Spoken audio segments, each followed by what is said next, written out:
कि जिस तरीके से पारिवारिक आरक्षण की पार्टियां इंडी गठबंधन का मूल आधार है, तो स्वाभाविक रूप से उनकी प्राथमिकता केवल और केवल परिवार है।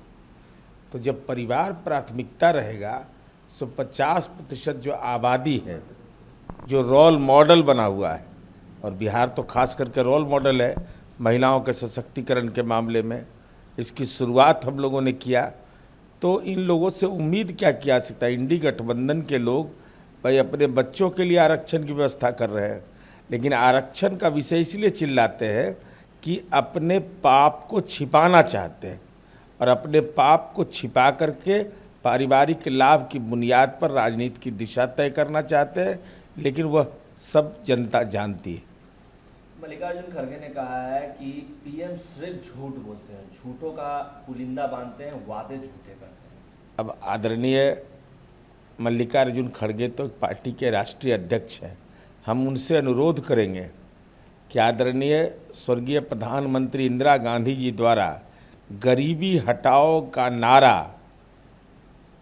क्या गरीबी हटाओ का नारा का पूरा सब अनुपालन हो गया? कांग्रेस को अपने गिरेबान में झांकना चाहिए और राजनीति वैकल्पिक आधार पर करना चाहिए। भाई तेजस्वी यादव बोल रहे हैं कि 1 करोड़ रोजगार देंगे, आप बोल रहे हैं 30 लाख, तो कौन झूठ बोल रहा है, कौन असत्य बोल रहा है? ये तो प्रथम प्रमाण है कि आपके बीच में कहीं तालमेल नहीं है, न रोजगार के सवाल पर, न सीट में, न नीति में। जेपी नड्डा ने कहा है कि आम आदमी पार्टी देश विरोधी ताकतों से गहरे रिश्ते रखती है। अब इस संबंध में तो जेपी नड्डा साहब को ही पूरी जानकारी होगी, लेकिन इतना तय है कि आम आदमी पार्टी ने लोकतंत्र जो लोकलाज की बुनियाद पर चलता है उसकी धज्जियां उड़ा दी।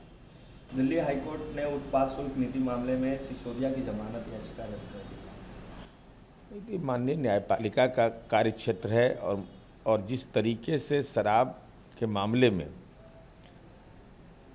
अरविंद केजरीवाल हो, आप पार्टी हो, मनीष सिसोदिया हो, पूरी पार्टी के जो विभिन्न कुनबे के लोग के खिलाफ कार्रवाई हुई, और जिस तरीके का साक्ष्य अब तक जनता के बीच मीडिया ने प्रसारित किया है, उससे तो यह लगता है कि कहीं न कहीं इस पूरे गोरख धंधा में ये सब लोग की संलिप्तता है।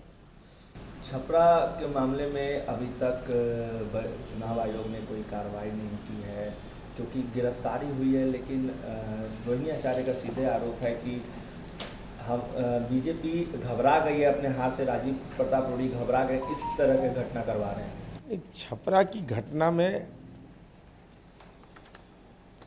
चुनाव आयोग के द्वारा निर्धारित आदर्श आचार संहिता यह साफ कहता है, अध्याय 4 के 42 के 17वां नंबर पर और अध्याय 5 के 8-11 में, भाई कोई उस निर्वाचन क्षेत्र का मतदाता नहीं है जिसके पास सरकारी अंगरक्षक है।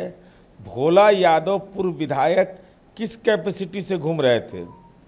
ये तो सीधे तौर पर उल्लंघन है, और हम उम्मीद करते हैं कि चुनाव आयोग को और रिटर्निंग अफसर को यह गंभीरता से लेना चाहिए। आखिर मतदान केंद्र तक कैसे पहुंचे भोला यादव? किसने ये अधिकार उनको दिया?